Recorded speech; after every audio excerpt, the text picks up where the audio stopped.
मैं doctor Aarti Yadav MD psychiatrist जिला अस्पताल बाराबंकी में मन कक्ष में उपचार करती हूँ। अवसाद वाले मरीज़ काफ़ी आते हैं। इसके अलावा एंजाइटी का पेशेंट काफ़ी आ रहा है हमारे यहाँ पे। बाराबंकी में मैंने देखा है कि नशे से ग्रस्त मरीज़ काफ़ी आ रहे हैं। देखा है महिलाओं में अवसाद की मात्रा बढ़ती जा रही है। काफ़ी पेशेंट हमारे पास में आ रहा है जो कि पूरा रूरल बैकग्राउंड से होता है और उन लोगों में लो मूड हो रहा है, काम में मन नहीं लग रहा है, नींद नहीं आ रही है। ये दिक्कतें इन लोगों में मिल रही है। बहुत क्लियर है कि लोगों की दिनचर्या जिस तरीके से बदलती जा रही है, जीवन शैली जैसे बदल रही है, उसकी वजह से अवसाद के मामले बढ़ते जा रहे हैं। देखिए, इसमें 2 तरीके के मामले अक्सर देखे जाते हैं। जैसा आपने बताया कि युवाओं में मामले बढ़ रहे हैं। दिक्कत ये हो रही है कि हम लोग अपने बच्चों को, युवाओं को जब समस्या आ रही है उससे किस तरीके से कोप करना है, कैसे उनका समाधान निकालना है, ये सही प्रकार से नहीं उनको शिक्षित कर पा रहे हैं। ऐसे में जब युवाओं में किसी भी तरीके का समस्या आती है, कोई स्ट्रेस आता है, तनाव आता है, वो कोप नहीं कर पा रहे हैं और ऐसे में वो लोग सुसाइड जैसे कदम उठा रहे हैं। सेकेंड इशू आता है जब किसी को डिप्रेशन की बीमारी हो जा रही है। ऐसे में कई बार वो लोग अपने घर वालों को बताते हैं कि मेरा मन नहीं लग रहा है, मुझे कुछ ठीक नहीं लग रहा है, बट घर वाले उसको बहुत हल्के में लेते हैं कि हम बातचीत करके समझा लेंगे। असल में उनको उपचार की ज़रूरत होती है। ऐसे मामलों में जब सही समय पे प्रॉपर उपचार नहीं मिलता है, वो मामले कई बार सुसाइड तक पहुँच जाते हैं। आजकल स्टूडेंट्स में स्ट्रेस का लेवल बहुत हाई है। फैमिली मेम्बर्स और पेरेंट्स जो हैं वो कंपेयर कर रहे हैं लोगों अपने बच्चों को दूसरे बच्चों के साथ में। ये जो कंपैरिजन है ये बच्चों में स्ट्रेस को बहुत ज़्यादा बढ़ा रहा है। कंपटीशन बहुत हाई है, ये ठीक बात है, लेकिन जो एग्ज़ाम चल रहे हैं, बोर्ड एग्ज़ाम, ये लाइफ के लास्ट एग्ज़ाम्स नहीं हैं। अगर एक पेपर ख़राब हो गया है, एक बार पेपर ठीक नहीं हुआ है, तो आगे तैयारी करके वापस से पेपर अच्छा दिया जा सकता है। ये हमारे लास्ट एग्ज़ाम्स कभी भी नहीं होते हैं। पेरेंट्स को ये चाहिए कि अपने बच्चों को वो इस तरीके की बात समझाएं, पूरा ध्यान दें, एक्सेसिव प्रेशर नहीं क्रिएट करें। कंपेयर करना तो डेफिनेटली उनको बंद करना पड़ेगा। खान पान सही कराएं, देखें कि बच्चा नींद सही ले रहा है या नहीं ले रहा है। मोबाइल के एक्सेसिव यूज़ के साथ में बहुत सारे तरीके के मानसिक रोग आते हैं।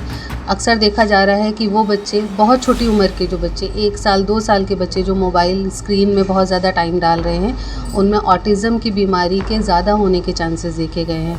उससे थोड़े बड़े बच्चों पे अगर हम आते हैं, 4-5 साल की उम्र पे अगर बच्चे स्क्रीन टाइम ज़्यादा दे रहे हैं, ऐसे बच्चे बहुत एग्रेसिव होते हैं। बहुत बारी उनमें ADHD भी मिल रहा होता है। उससे भी बड़े अगर हम बच्चों में आ रहे हैं, लोग अपने आप को बाकी के समाज से काट के रख रहे हैं, मोबाइल के साथ में एक अपनी वर्चुअल रियलिटी में जी रहे हैं, ऐसे लोगों में डिप्रेशन के बहुत चांसेस आ रहे हैं।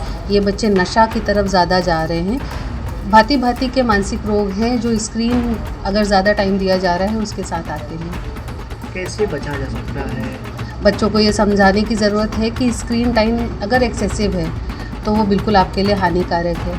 आजकल बच्चे खाना नहीं खा रहे हैं या फिर ज़्यादा टेंट्रम शो कर रहे हैं, तो पेरेंट्स अपने बच्चों को मोबाइल पकड़ा देते हैं ताकि वो जो सोसाइटी में जाकर के सही से बिहेव कर सके, ज़्यादा चिल्लाए नहीं।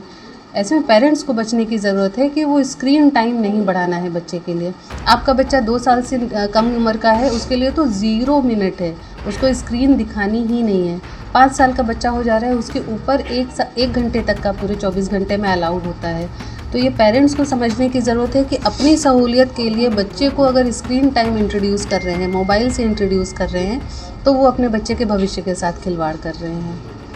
देखिए, अक्सर जो मानसिक बीमारियां होती हैं वो बॉडी में अलग अलग केमिकल्स के डिस्टर्बेंस की वजह से होती हैं, लेकिन वो डिस्टर्बेंस अक्सर देखा जाता है कि स्ट्रेस या लाइफ का कोई एक मेजर इवेंट हो गया जिसको किस तरीके से संभालना था ये नहीं आया, इसके साथ बीमारी शुरू होती है। तो अगर दिनचर्या अच्छी रखी जा रही है, खान पान अच्छा रखा जा रहा है, एक्सरसाइजेज अच्छे से करी जा रही है, योगा प्राणायाम पे समय दिया जा रहा है, इन सब चीज़ों के साथ में जो एक कोपिंग मैकेनिज़्म होती है वो भी अच्छी होती है, शरीर जो होता है वो स्वस्थ होता है और मानसिक स्वास्थ्य भी हमेशा अच्छा रहता है। मानसिक बीमारियों से शुरुआत होती है ऐसा कहना गलत होगा, लेकिन जिन लोगों में क्रोनिक बीमारियां होती हैं, BP की, शुगर की, हार्ट की बीमारियां, किडनी की बीमारियां, ऐसे लोगों में मानसिक बीमारियों की संभावना बहुत हाई होती है।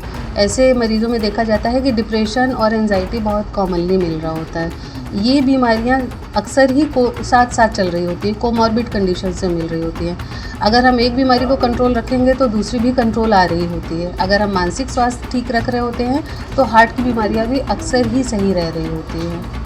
हमारे पास में मानसिक स्वास्थ्य केंद्र के लिए हमारे पास 4 डॉक्टर्स हैं, जिसमें से मैं 3 दिन बैठ रही हूँ। मंगलवार, बृहस्पतिवार और शनिवार को सरकार की तरफ से हमें सारी तरीके की दवाइयाँ दी गई हैं जो मानसिक स्वास्थ्य के लिए ज़रूरी हैं।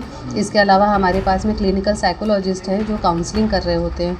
तो हमारे पास में दवाइयाँ भी उपलब्ध हैं, उसके अलावा काउंसलिंग की सुविधा भी उपलब्ध है। कि हाँ, मानसिक बीमारियों के लिए अगर सही समय पे इलाज शुरू कर दिया जाता है तो हम लोग उसको 100% तक ऑलमोस्ट कंट्रोल कर लेते हैं।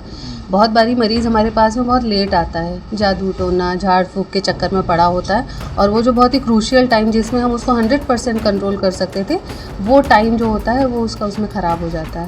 तो अगर सही समय पे मरीज़ हमारे पास में आया है, सही तरीके से दवा ले रहा है, तो वो 100% बीमारी को हम लोग कंट्रोल कर सकते हैं। हमारी भाषा में हम लोग इसको अक्सर डिसोसिएशन की बीमारी कहते हैं। यही मरीज़ ज़्यादा होते हैं जिस तरीके के आप लक्षण बता रहे हैं उसमें, क्योंकि समाज में इस तरीके की भ्रांतियाँ फैली हुई हैं कि भूत प्रेत का चक्कर हो गया है, मज़ार पे या मंदिर पे जाएंगे और उससे वो ठीक हो जाएंगी।